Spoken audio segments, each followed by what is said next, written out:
little bit more about vaginas, so thank you for setting the stage earlier, Dr. Nicolai. My name is Mazzotta. This is my sister Adriana and our good friend Maura.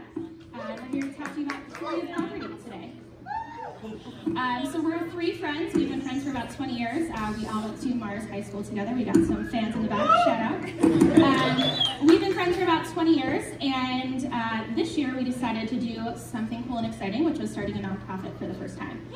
We'll get into that in a second, but first we are here to talk about period poverty. So let's play a quick video for you guys, get everything warmed up here. Just mucked around with this, I won't be able to do it.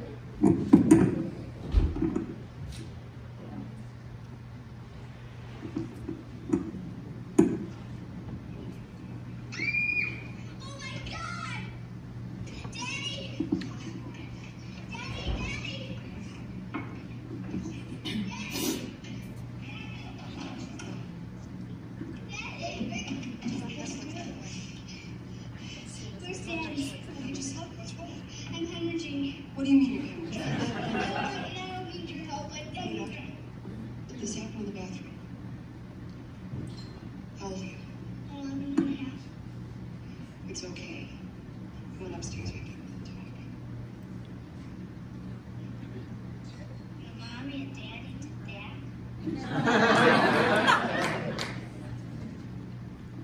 And look, they're going to be invaded. Believe me, someday you'll feel differently. That's probably Thomas J. I want to see him. It's not fair. Nothing happens to boys. Alberta, can you come out? I don't know. Please, it's real hot. Maybe we can go swimming. No. Get out of here. I'll be back for 5 to 7 days.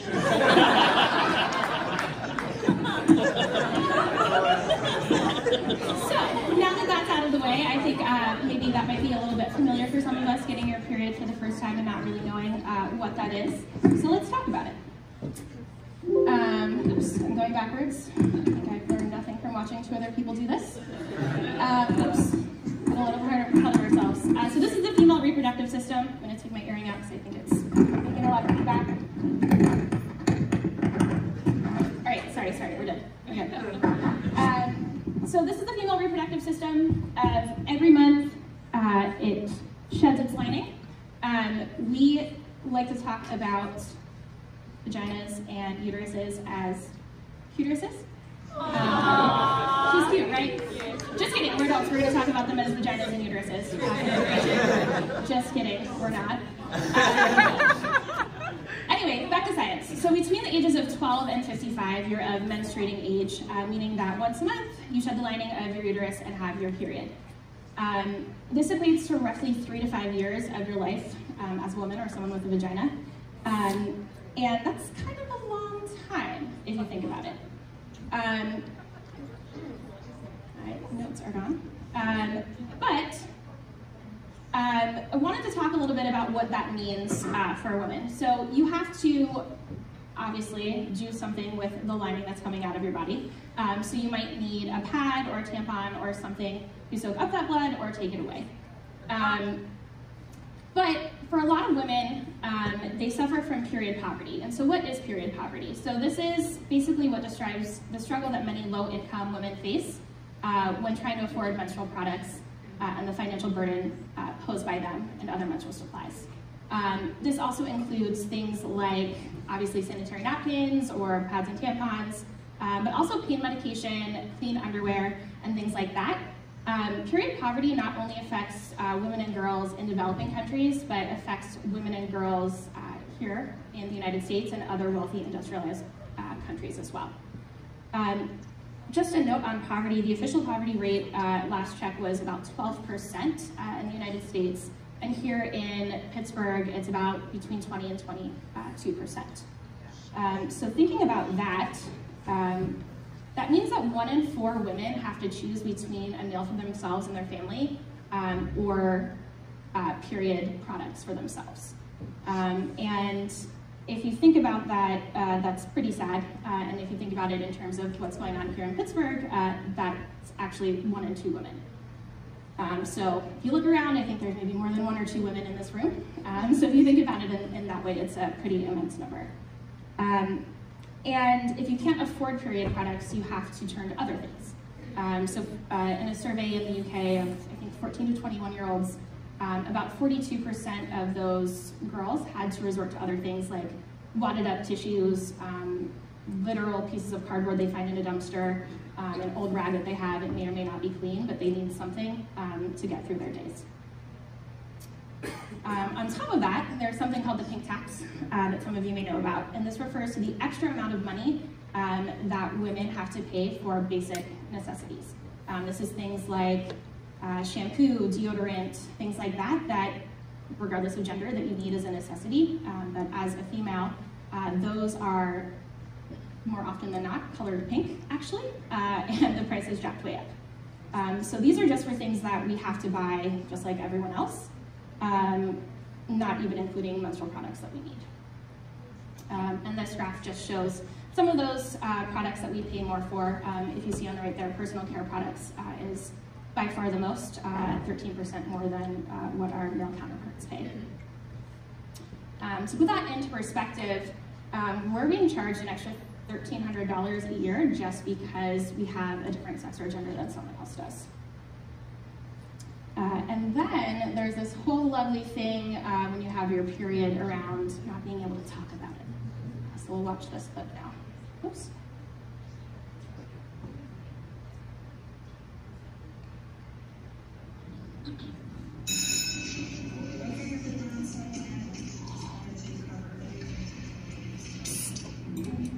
Do you have it,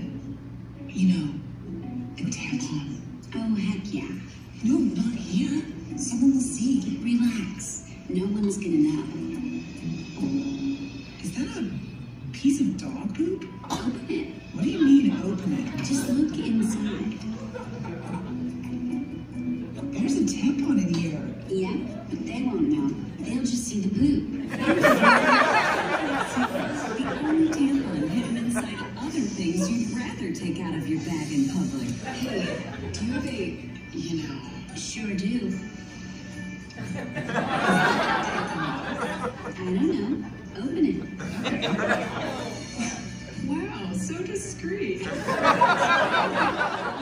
Tampax Secrets does all the hiding for you with our wide variety of less embarrassing than a tampon designs, like brick of cocaine. From Subway, make a picture of your mom. Folded Confederate flag. Loose white threads, extra strength Activia. Real doll. A dead fish. You feel confident, no matter who's watching. Well, Aunt Flo is here. Better take this piece of dog poop to the bathroom. Yes, Queen. Oh my God. I had a regular tampon in my bag all along. Wait, why is this blurred? Tampax Secrets. Ask your boyfriend to buy them.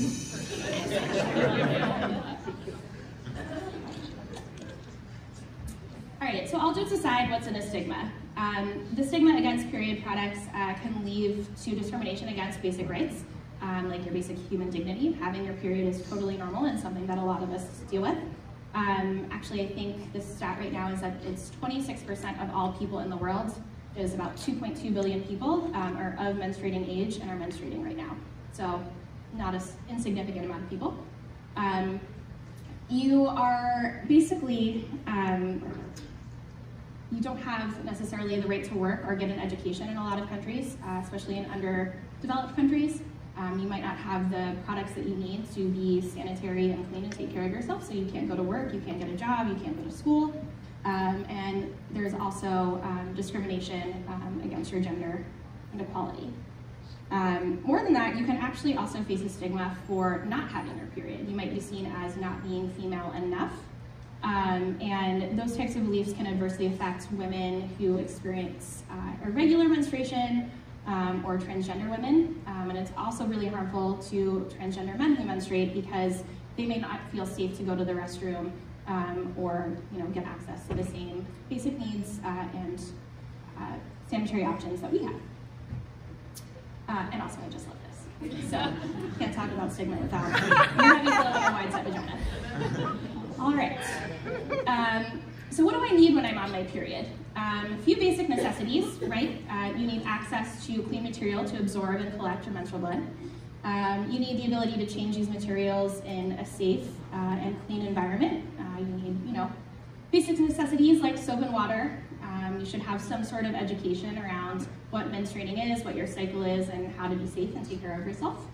And you should also have access to health information and care in case something maybe that is happening that isn't so safe.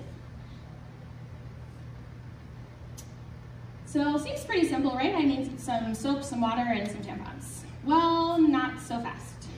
Menstrual products also need to be safe and effective to the people who need them.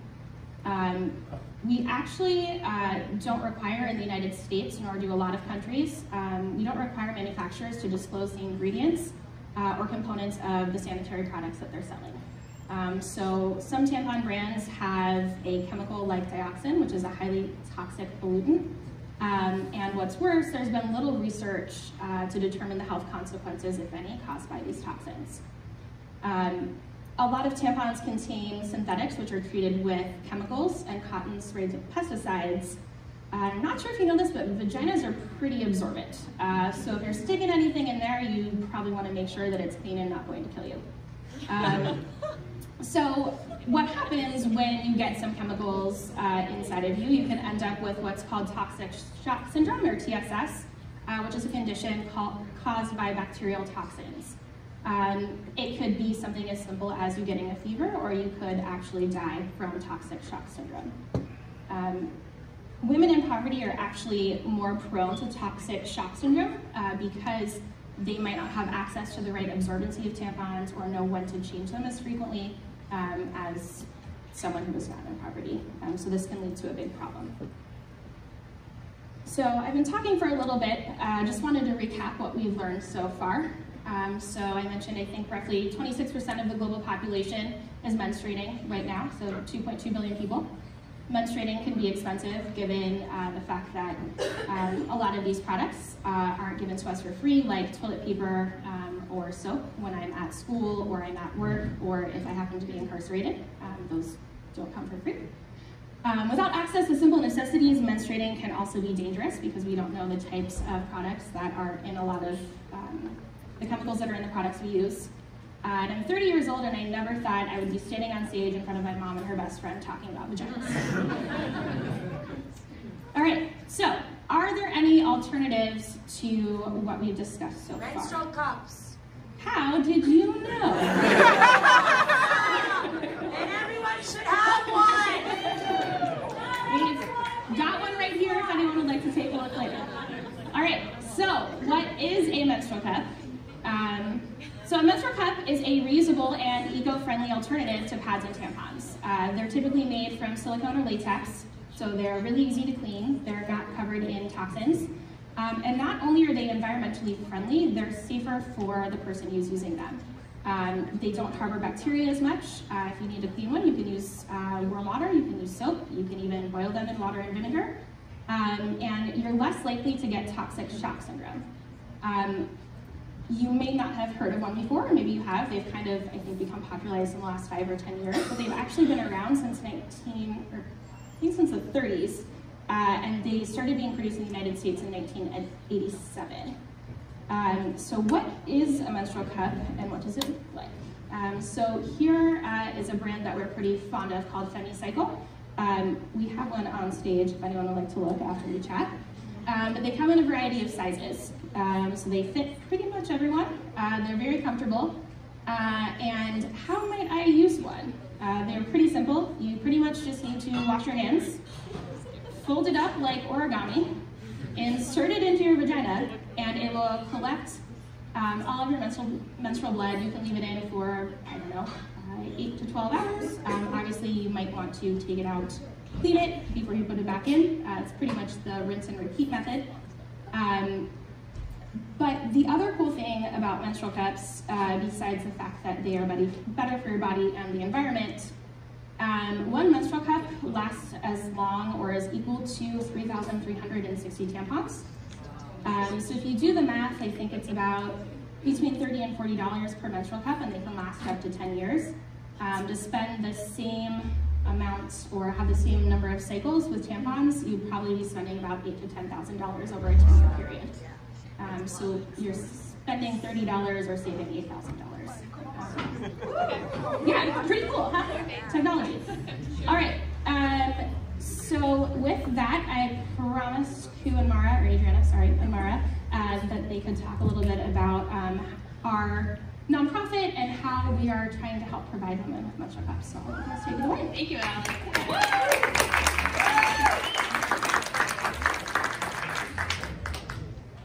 All right, so how do we fit into all of this in period poverty? So we started a nonprofit called Happy Cycling.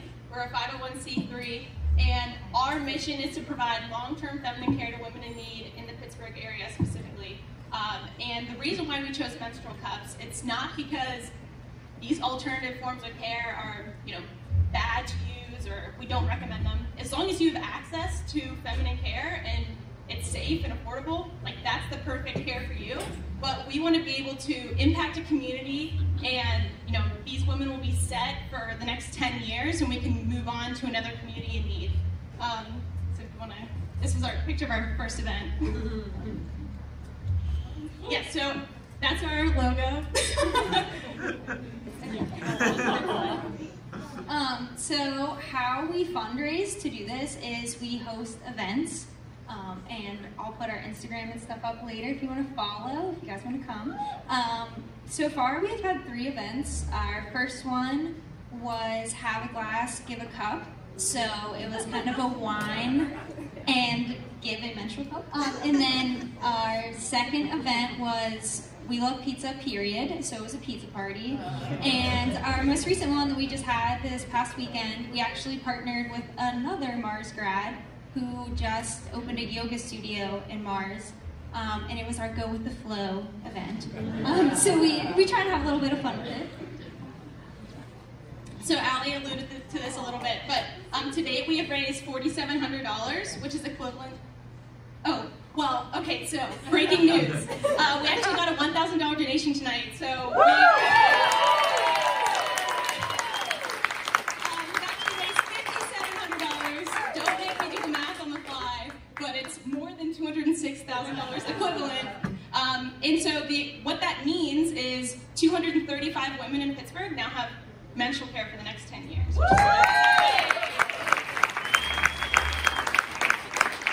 Yeah, so like I mentioned earlier, we post all of our events on social media and on our website, and we also accept donations through our Venmo, Happy-Cycling, little shameless plug. And so, you might be asking yourself, how can I help? So get involved.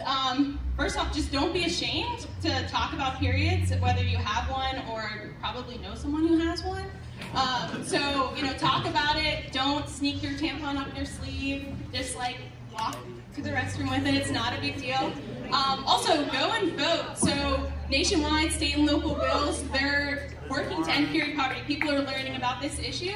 Specifically in Pennsylvania, Bill HB 1708. This bill is Lily's bill, and what it would do is provide options in school for grades 6 to 12, 2 types of tampon absorbencies and 2 types of pads. And lastly, donate your time and money. There's global organizations, UNFPA, the Period Project, and locally, Happy Cycling.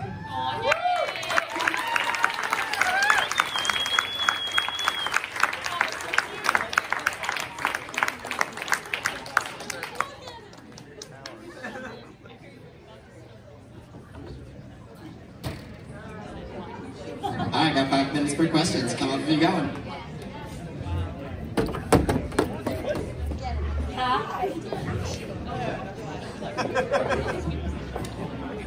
Awesome, I love your organization. We got to talk afterwards because we run a dance company and we need to do a fundraiser for you guys. Okay, so shameless plug, orgasms on your period fix lots of bloating, cramping, lots of issues. So the more sex on your period, the better. But can you explain to the audience why and how is it that the cup can sit up there and people don't feel it? Yeah, go for it. Yeah, so for those of you that have had your first period, you can understand, like, whether you're using pads, tampons, whatever, the first time is just weird. Like, don't come back for 5 to 7 days, I don't know what's going on. And so even as like an experienced woman who's had the period for a long time, the first time you use a menstrual cup, there is a little bit of a learning curve. But basically it's sitting up in the vagina, so just below the cervix, and you can see from the image we posted, FemiCycle has a low cervix size cup for different bodies. But if your tampon's in wrong, you're gonna feel it. And if a cup's in kind of wrong, you're gonna feel it. But if it's in right and it has a good suction and seal, that's basically how you know that it's in right, is you aren't feeling it. So it's inside your body. You never get pee string, which like is the worst thing ever, right? So, there's just so many, for me, comfort benefits. You can keep it in for up to 12 hours, so it's kind of like you don't have to think about it throughout the day. You adjust your period in the morning, you go through your work day. Yeah, it does not leak. So yeah, there's a lot of benefits. Thank you. We love your shirt, by the way. We saw you when I walked in. Yeah. Oh, thank you. My question is, where did you get the information about the so-called toxins and tampons? We've done a lot of research. Actually, the United Nations Population Fund has a lot of great information around toxins and things like that in different sanitary products. Because I'm a chemist, and there's simply no evidence that any of these pesticide residues are dangerous to people who use tampons. There's no evidence of that at all in the scientific literature. Also, there's pesticide residues, there's dioxin residues because they're in the environment and they're in all of our bodies. But there's simply no evidence that anything in tampons is harmful. I think it's more of the bacteria and less of the actual toxin. Yeah. Well, yeah.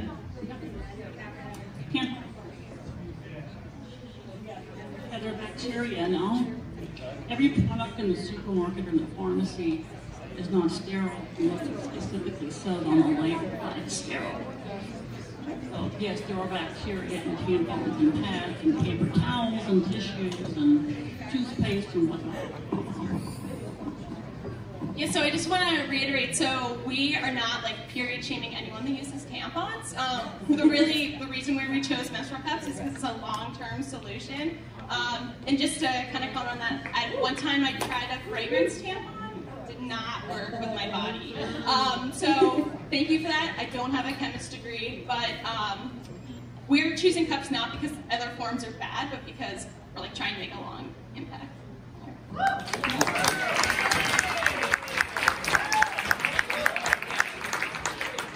What was your Venmo information again? That was Happy-cycling on Venmo. Thank you. At the end, you did the shameless plug, and I was wondering if that was a pun. And if it's not, I thought maybe it should be.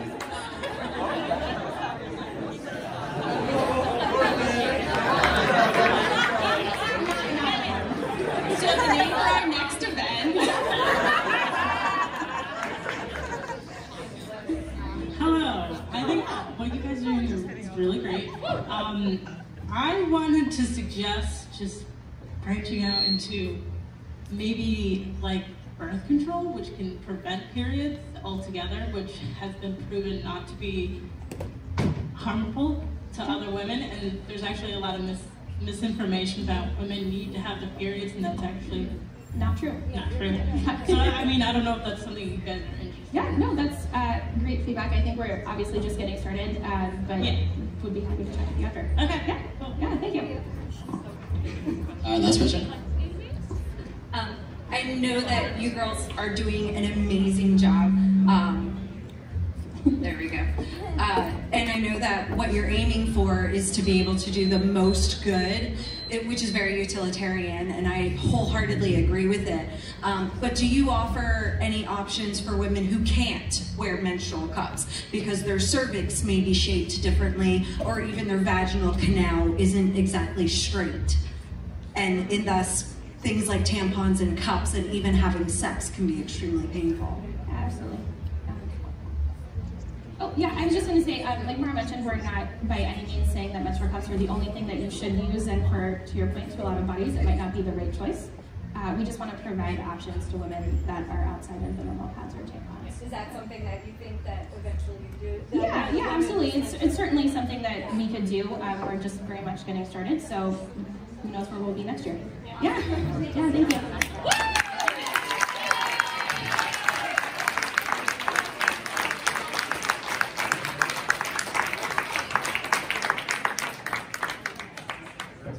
Let's give another round of applause to all of our speakers tonight.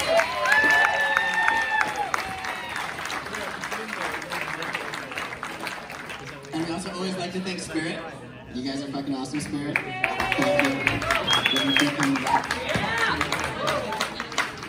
And a quick Nerd Night formal announcement.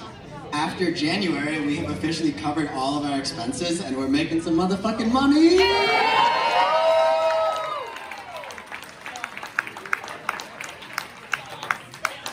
Me and Megan have like normal day jobs and stuff, so like we're doing this for fun, to meet some new people, to bring an event we love to a city that we love, and since the beginning we have said as soon as we started making actual money, we were gonna start giving it away. And it seemed like a perfect time to start doing that when one of our speakers was from a nonprofit.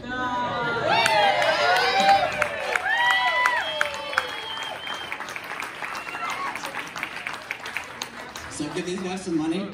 Throw a little nerd emoji in there, and we are going to match all of your donations up to the point that we have spent all of the money that we made tonight.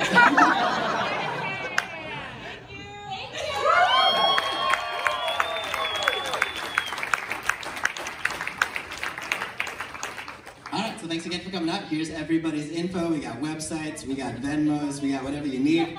If you had fun, this is our Facebook, if you want to get updates, our website, if you want to get email updates, and if you want to be a speaker, we are always looking for new speakers. If you thought it looked like fun to be up here tonight, shoot us an email and let us know what you want to talk about, and we would love to hear from you. Hope everyone had a good night.